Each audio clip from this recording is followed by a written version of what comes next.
C'est une joie de tous vous voir ici. Alors pour ceux qui sont ici, évidemment pour Zoom, réunis ou sur YouTube ou sur Facebook. On a cheminé effectivement pendant, pas depuis septembre, mais depuis octobre exactement, sur la lettre aux Éphésiens. Ça fait 10 semaines, 10 dimanches qu'on regarde cette lettre aux Éphésiens. Et donc, je me suis amusé à calculer, c'est 200 minutes de prédication, 3h20. C'est un bon film déjà, c'est un bon, si on devait regarder tout ça en ligne, vous pouvez d'ailleurs, si ça vous intéresse. Mais on a vraiment essayé de regarder ce que Paul a voulu transmettre à cette église aux Éphésiens depuis 10 semaines. Et on a même eu une pause avec ce gars-là. Donc Andy a prêché 2 fois, Vera a prêché 1 fois, Corinne a prêché 1 fois, Gilles la semaine dernière, Alain aussi qui a été invité, et moi-même. Alors, je dis cheminer parce qu'effectivement, il s'agit vraiment d'une marche. On a vraiment marché avec le Seigneur. Et je pense que toute cette année aussi 2020, pour certains d'entre nous, ça a paru comme une longue marche, une grande randonnée. Et c'est aussi un peu le bilan ce soir du French Connect, si on va se tourner vers Noël avec toute l'église de Saint-Barnabas et aussi pour celles et ceux qui vont repartir ou qui sont déjà repartis en France avec nos familles. Mais on commence à pouvoir regarder et faire le bilan de cette année 2020. Comment est-ce qu'on a marché avec le Seigneur ? Et c'est vrai que dans la Bible, la notion de marche, elle est hyper importante. Je ne sais pas si vous vous souvenez, mais ça commence dans la Genèse au chapitre 3, et il nous est dit que Dieu, le soir, dans la douceur du soir, donc c'est un peu poétique, il a l'air de faire bon et beau, c'est pas comme en ce moment, mais Dieu marchait et cherchait Adam et Ève dans le jardin d'Éden. Donc il était avec eux, il était présent, il marchait avec eux. Donc c'est quand même une image qui est incroyable. Et à la fin de la Bible, dans le dernier livre de la Bible, ça s'appelle l'Apocalypse, et on voit que Dieu, on lit ceci en Apocalypse 21, c'est vraiment le début Genèse et la fin de la Bible. Maintenant la maison de Dieu est au milieu des humains, il va habiter avec eux. Et donc il y a aussi cette notion de Dieu qui est présent et qui est de nouveau présent avec toute l'humanité. Et le début de l'évangile de Jean, on sait aussi que Jésus, qui est décrit comme la parole de Dieu, qui s'est faite chair, a habité parmi nous, et on va célébrer ça à Noël avec l'incarnation, et a planté sa tente parmi nous, et donc il a marché sur les routes de Galilée, il a marché sur les routes de Palestine avec ses disciples. Et le thème de cette lettre aux Éphésiens, on l'avait appelé le projet de Dieu pour nos vies, le projet de Dieu pour l'Église, le projet de Dieu pour l'humanité. Et ce projet, pour le monde, c'est aussi ça, c'est vraiment cette marche avec le Seigneur, marcher avec Dieu tous les jours. Et ce projet existe depuis toujours, il est dans la pensée de Dieu de toute éternité. Et avec le Covid, évidemment, nous, on a vécu ça dans nos tripes, on pourrait le dire, les restrictions, de ne pas pouvoir rencontrer nos amis, de ne pas pouvoir marcher avec eux, de ne pas pouvoir peut-être voyager, voir nos familles, nos proches. Mais voilà, ce projet de Dieu, il existe et il se réalise en Jésus, pouvoir marcher avec Dieu. Être en paix avec Dieu, réconcilié, et être en unité avec lui, être unis avec nos frères et nos sœurs en humanité et nos frères et sœurs en Christ. Donc, ce texte ce soir, il est intéressant parce que justement, il termine, et on va regarder vraiment ces versets, il termine par un verset qui dit « Ne soyez pas enivrés de vin qui mène à la débaucherie, mais soyez remplis de l'Esprit Saint, soyez continuellement remplis de l'Esprit Saint. » Parce que la bonne nouvelle de Jésus, on va célébrer bientôt l'incarnation et toute sa vie et sa mort et sa résurrection, c'est pas juste de l'information. Vous savez bien, la Bible ne nous donne pas juste de l'information, on veut être transformé, on veut que nos vies changent, et c'est pour ça que c'est intéressant de regarder cette année 2020, qu'est-ce qui s'est passé dans nos vies, comment est-ce qu'on a marché avec le Seigneur, comment est-ce que le Seigneur nous a soutenus, comment il nous a encouragés et il nous a transformés. Alors, la semaine dernière, entre autres, on a regardé avec Gilles le combat spirituel, c'était un chapitre plus loin, le chapitre 6, mais c'est très concret, c'était un évangile qui nous transforme. On va revenir un petit peu à ça un peu plus tard dans ce petit message, mais j'aimerais qu'on regarde les versets 18, 19, 20 d'abord, et je vais les relire.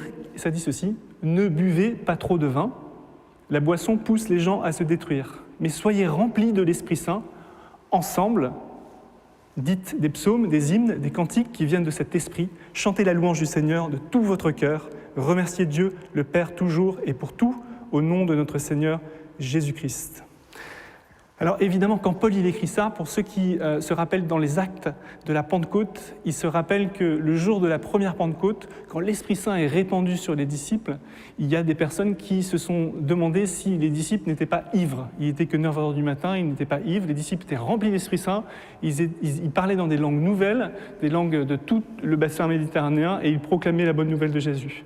Et donc évidemment, Paul réutilise cette comparaison. Mais c'est intéressant de voir qu'est-ce que l'alcool produit, qu'est-ce que le vin produit chez nous. Alors, il est tout à fait utile de dire que le vin, c'est une bonne chose, la Bible en parle d'ailleurs, on le partagera un peu plus tard pour ceux qui sont ici à la table de communion. Le pain aujourd'hui, parce que le vin, c'est un peu plus compliqué en ce moment, mais le vin est une bonne chose. Mais pourquoi est-ce qu'on boit trop ? Pourquoi est-ce que dans nos sociétés, alors hier soir j'ai failli sortir voir mes amis du foot, et je sais que, s'ils me regardent, j'espère qu'ils ne vont pas m'en vouloir, mais je sais que ça boit beaucoup. C'est le problème en ce moment aussi avec le Covid, c'est que si on fait le 31 décembre, si on autorise les gens à faire la fête, ils vont boire beaucoup, et malheureusement pas respecter les gestes barrières. Mais si Paul utilise une comparaison, c'est utile de voir quelles sont les différences entre être rempli de l'Esprit Saint et être rempli de vin. Le terme qui est utilisé en grec, c'est que l'alcool ne vous domine pas, que vous ne soyez pas complètement trempé et rempli d'alcool de façon à ce que vous alliez faire des choses qui ne sont pas utiles, des choses qui gâchent, en fait, qui gâchent votre vie, qui gâchent votre temps. Et donc, pourquoi est-ce qu'on boit ? Pourquoi est-ce que nos amis boivent peut-être parfois trop, ou même nous-mêmes ? Alors je pense qu'on peut boire pour oublier certaines choses du passé ou certaines réalités du présent. On peut boire pour rechercher un certain confort, une certaine joie, ou ce sentiment de joie. On peut boire pour se donner confiance, on peut boire pour se donner du courage, ou croire qu'on se donne du courage, ou croire qu'on a confiance. Peut-être les cultures nordiques, ils ont cette impression-là, on sait très bien dans les pubs ou en Suède, etc., cette idée de boire beaucoup pour enfin être désinhibé. Et on boit peut-être parce qu'on a une certaine vulnérabilité en nous. Et donc, pourquoi est-ce que Paul nous invite à rechercher l'Esprit Saint ? Je pense que toutes ces choses-là, l'Esprit Saint nous les donne en abondance, nous les donne en réalité. La confiance en Dieu, la confiance en soi, on peut rechercher l'Esprit Saint. Pourquoi est-ce qu'on rechercherait l'Esprit Saint ?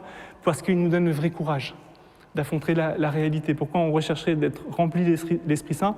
Parce que l'Esprit Saint, ce n'est pas comme l'alcool qui est finalement un dépresseur, un dépressant, médicalement parlant, on pense que l'alcool, ça nous stimule, mais en réalité, c'est quelque chose qui nous déprime, en fait, qui est un dépresseur, en termes médicaux. Et donc, l'Esprit Saint, lui, par contre, c'est le vrai stimulant. Il va vraiment nous envoyer cette joie profonde, ce réconfort. Je pense que c'est intéressant de voir un petit peu cette comparaison. Alors, l'Esprit Saint, ce n'est pas un liquide, par contre. On ne veut pas ce soir demander à l'Esprit Saint de nous remplir de 10 litres supplémentaires parce qu'on n'a plus qu'un litre. On n'a pas un réservoir. Il y a certaines chansons qui sont un peu... Je m'adresse aux conducteurs de louange, mais ils savent très bien, mais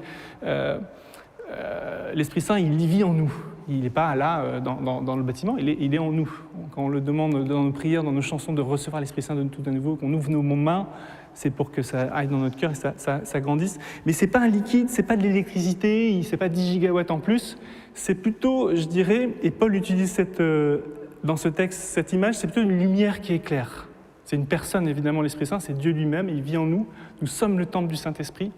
Et vous vous rendez compte quand même que Paul ici nous invite à être continuellement remplis de cet Esprit Saint, de demander à chaque instant d'être connectés avec Dieu. Et finalement, quand on marche, eh bien, l'Esprit Saint vit en nous. Si vous êtes chrétien ce soir, si vous qui nous regardez êtes chrétien, vous avez l'Esprit Saint en vous, vous marchez, et là où vous marchez, vous amenez Dieu là où vous êtes, au travail, dans vos activités quotidiennes, en famille ou dans la rue, dans les transports en commun, là où nous serons pendant les fêtes de Noël, on a la présence de Dieu parmi nous, en nous. C'est ça qui est incroyable. Donc je vous ai tout à l'heure décrit un petit peu le portrait du début jusqu'à la fin de la Bible, cette marche avec Dieu, Dieu qui marchait avec Adam et Ève, Dieu qui habitera parmi son peuple, il habite maintenant parmi nous, mes frères, mes sœurs. Et là où vous allez, vous amenez la présence de Dieu. Et c'est quand même assez important de réaliser qu'on est cette ambassade portative, on est ce temple portatif D'où l'importance d'avoir une vie en accord avec sa présence. Et c'est ce que Paul décrit dans les chapitres 4, 5, 6. Et petite autre remarque, dans cette lumière dont il parle ici, c'est dire ceci. Hein. Par exemple, on lit au verset 8. « Oui, avant vous étiez dans la nuit, mais maintenant, en étant unis au Seigneur, vous êtes dans la lumière. Vivez comme des gens qui appartiennent à la lumière. Ce que la lumière produit, c'est toute action bonne, juste et vraie. » Alors, il y a une autre lettre de Paul, la lettre aux Colossiens, à une église qui était dans cette ville de Colosse.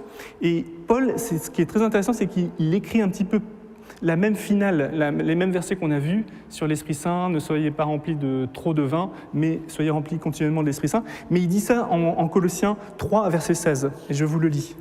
Et ça commence non pas par l'Esprit Saint, mais il commence par la parole du Christ. Il dit que la parole du Christ, avec toute sa richesse, habite en vous. Que la parole du Christ habite en vous. Et après, il dit « Chantez à Dieu de tout votre cœur avec reconnaissance des psaumes, des hymnes et des cantiques inspirés par l'Esprit. » Donc ça, c'est exactement la même phrase qu'on a vue dans Éphésiens. « Tout ce que vous faites en parole et en action, faites-le au nom du Seigneur Jésus-Christ, en remerciant par lui Dieu le Père. » C'est quasiment les mêmes versets. Sauf que là, Paul, en Colossiens, il ne dit pas « Soyez remplis d'Esprit Saint », il dit que la parole du Christ vive en vous, habite en vous. Et donc, finalement, après la lumière, l'Esprit Saint, c'est cette lumière, être tout constamment éclairé quand on marche là où on va par l'Esprit Saint. Je dirais aussi que l'Esprit Saint, c'est aussi cette parole du Christ. On l'a lu la semaine dernière, Éphésiens 6, l'épée de l'Esprit qui est la parole de Dieu. Et là, Paul nous dit dans une autre lettre que la parole de Dieu, la parole de Christ habite en vous. L'Esprit Saint, c'est aussi ça. Pour faire un peu le lien entre sa parole et la lumière, rappelons-nous le psaume 119, « Ta parole est une lampe à mes pieds et une lumière sur mon sentier. » Quand je marche dans la vie, tous les jours, au sens propre comme au sens figuré, eh bien, on a besoin de l'Esprit Saint qui nous éclaire, mais qui est aussi la parole de Dieu, qui est aussi Jésus le Christ. Les trois sont liés, Père, Fils, Saint-Esprit, évidemment. On croit en un Dieu et qui est en trois personnes, la Trinité. Donc il est question de lumière, il est question de la parole de Jésus. Et d'ailleurs, Paul le reprend beaucoup dans notre texte parce qu'il dit au verset 4, 6 et 8, il dit ceci. Mais après, il s'applique à nos paroles, ce qu'on dit. Donc il dit ceci au verset 4. « Pas de paroles grossières, ni stupides, ni sales. » Il dit au verset 6. « Personne ne doit vous tromper avec des paroles creuses. » Il dit aussi au verset, c'était pas 4, 5, 6, c'était 4, 6, je l'ai dit, et peut-être au verset, alors je l'ai noté ici, je ne l'ai pas noté, mais c'est pas grave. Il dit, dans ce passage qu'on a lu, il parle aussi de nos paroles. Et ce qui est intéressant, c'est qu'on a besoin que ce qu'on dit soit en accord avec ce qu'on fait. Vous voyez, Dieu, quand il parle, les choses arrivent. Dans l'autorité du Christ, quand je dis quelque chose, cette chose-là, dans le spirituel, arrive. Dieu dit que la lumière soit et la lumière fut. Nous, notre parole, elle est entachée du péché. On a besoin que l'Esprit Saint en nous, à la parole de Dieu qu'on découvre, qu'on lit, qu'on mémorise, qui vit aussi en nous, et qui produit une parole qui sort de nos bouches, qui soit en accord avec nos actions. Et évidemment, des actions qui sont des œuvres bonnes, comme on l'a vu, et Paul insiste. Alors voilà, la deuxième chose, c'est ça, lumière. Deuxième chose, la parole de Christ qui vit en nous. Et la troisième chose, c'est l'amour. On a déjà lu dans la lettre aux Éphésiens une prière qui est magnifique, mais que je vais redire juste un petit instant. Éphésiens 3, je ne sais pas si vous vous souvenez de ces paroles magnifiques, mais j'en suis sûr parce que ce sont des versets qui sont magnifiques. Éphésiens 3, 17, et encore une fois, il est dit quoi ? Que le Christ habite dans vos cœurs par la foi. Alors là, dans notre texte de ce soir, c'est « Soyez continuellement remplis de l'Esprit Saint », mais quelques chapitres avant, Paul dit que le Christ habite dans vos cœurs par la foi. Il a dit en Colossiens que la parole du Christ habite dans vos cœurs. Et donc, que le Christ habite dans vos cœurs par la foi, plongez vos racines dans l'amour et soyez solidement construits sur cet amour. Alors vous serez capable de comprendre avec tous les chrétiens la largeur, la longueur, la hauteur, la profondeur de l'amour de Christ. Vous connaîtrez cet amour qui dépasse tout ce que vous pouvez connaître. Vous recevrez toute la vie de Dieu et il habitera totalement en vous. C'est ça aussi, être rempli de l'Esprit Saint. C'est recevoir l'amour de Dieu continuellement, encore et encore et encore. Donc les trois sont connectés finalement. Cette lumière, il est cette parole du Christ vivante qui vit en nous et qu'on peut découvrir de plus en plus en lisant par exemple, beau challenge pour le 1er janvier, la Bible en un an, Bible in 1 year, reprenez si vous voulez ce beau challenge de se nourrir de la parole de Dieu qui demeure la parole du Christ dans notre cœur. Voilà, lumière qui illumine, parole de Dieu qui nous transforme et amour qui déborde. Alors, la semaine dernière, on a justement évoqué, pendant le week-end sur Libéré, mais aussi avec Gilles le dimanche soir, justement ce Jésus, cet évangile qui nous transforme, cet évangile qui illumine nos cœurs, cet évangile et cet amour qui déborde de nos cœurs. Alors, je voulais juste terminer par ça. C'est peut-être, je vais vous dire quelque chose, c'est peut-être se remettre dans cette configuration où la majorité d'entre nous, on a accepté Jésus dans nos cœurs. Vous vous souvenez de cette image de Jean, Apocalypse 3:20, Jésus qui frappe à la porte de nos cœurs, on a ouvert la porte de nos cœurs. Okay ? Là, j'ai parlé beaucoup du cœur aujourd'hui, j'ai parlé du cœur où l'Esprit Saint vit, où l'Esprit Saint illumine, où l'Esprit Saint déverse l'amour de Dieu le Père, où on a la parole de Christ. Mais on va aller un petit peu plus loin et je vais vous lire ce petit texte et on va terminer là. Et je pense que c'est important parce que cette année 2020 pour le French Connect était consacrée à la libération. On avait commencé avec Ésaïe 61 en janvier-février. L'Esprit du Seigneur est sur moi car il m'a oint pour apporter une bonne nouvelle aux pauvres, libérer les captifs, rendre la vue aux aveugles, etc. On a commencé cette année vraiment sur le thème de la libération. On l'a terminé et on la termine ce soir sur ce thème aussi pour la développer en 2021. Alors, je vous lis ce texte. Souvenez-vous, c'est sur ce contexte de Apocalypse 3:20, j'ouvre la porte au Seigneur et il vient manger, dîner dans ma vie. Jésus se présente à nous comme frappant à notre porte, et je relis, si quelqu'un entend ma voix et ouvre la porte, j'entrerai chez lui, je souperai avec lui et lui avec moi. Apocalypse 3:20. Alors je le laisse entrer dans le salon, la pièce principale, et manger. Et ce sont de très bons moments vécus. Alors, sachant cela, je range le cœur de ma vie, la salle principale. Pardon, je trouve ça peut-être ça fait du bruit. Mais je ne vais pas forcément ranger dans mon espace intérieur, je ne vais pas forcément ranger les autres pièces, la cuisine, par exemple, ou les chambres et les autres pièces de ma maison intérieure. En d'autres termes, je mets en place une image de moi-même qui n'est pas vraiment ce que je suis. Et là, Paul, dans notre texte ce soir, il espère qu'on puisse marcher avec le Seigneur de manière debout et libre. Alors, en quelque sorte, on a comme un masque, si vous voulez, on a comme un personnage social. Et Jésus, il veut aller plus loin, mes frères, mes sœurs, il veut aller plus loin. Quand Jésus vient un autre jour et il demande « Est-ce que je peux visiter ?» On peut aller prier dans la chambre, par exemple. Me voilà bien embêté car j'ai mis tout le bazar du salon dans la chambre, ou tout le bazar dans la cuisine. Et donc, du coup, on a du mal à inviter Jésus dans les autres pièces de nos vies. Mais le nettoyage, merci Seigneur, est progressif et le Seigneur s'invite et on l'invite dans d'autres pièces. Mais l'idée, c'est vraiment de comprendre que parfois, il y a des choses qu'on a pu laisser. Par exemple, dans la cuisine, on a pu laisser des miettes, on a pu laisser de la nourriture, des péchés, des choses qui ont pu pourrir. Et ça a pu s'investir de souris. Alors, on sait qu'à Londres, on a beaucoup de souris dans les appartements, malheureusement, des fois. Ça a pu être des rats qui ont pu venir. Alors, comprenons bien, ce n'est pas la même chose d'avoir quelque chose dans notre cuisine spirituelle, encore une fois c'est une image, dans notre cuisine spirituelle de regarder du pain par-ci par-là, qui est assez inactif, qui pourrit, qui sont peut-être des péchés dans nos vies ou peut-être des choses qu'on n'a pas voulu traiter, mais c'est différent d'avoir des souris qui commencent à venir, qui sont des choses actives. Et la semaine dernière on a vu ça, on a vu qu'on avait une différence entre peut-être des choses actives en nous, de l'ordre d'esprits mauvais, qui ont pu se nourrir sur des choses qu'on n'a pas voulu, des croûtes de péché qui ont traîné et qui étaient sales, et qui nous séparent de Dieu. Et donc, Jésus, lui, je pense qu'il, par sa lumière de son Esprit Saint, par son amour et par sa parole, veut qu'on arrive à lui demander pardon et lui laisser à Jésus l'accès à ses arrière-cuisines de nos vies ou à ses greniers ou à ses caves, donc pour qu'il puisse faire le ménage. Donc l'idée, c'est vraiment de continuer à travailler là-dessus, de laisser le Seigneur peut-être regarder notre cuisine qui a un rapport avec la nourriture, la salle de bain qui a un rapport avec la pureté, la chambre à coucher qui a un rapport avec la sexualité, le salon qui a un rapport avec les relations, les placards, les possessions, les biens, l'argent, le bureau, le travail, la façon de penser, la cave, les soubassements spirituels, les vœux, les dédicaces qu'on a pu faire, et le grenier qui pourrait être en lien avec les héritages et les différentes alliances.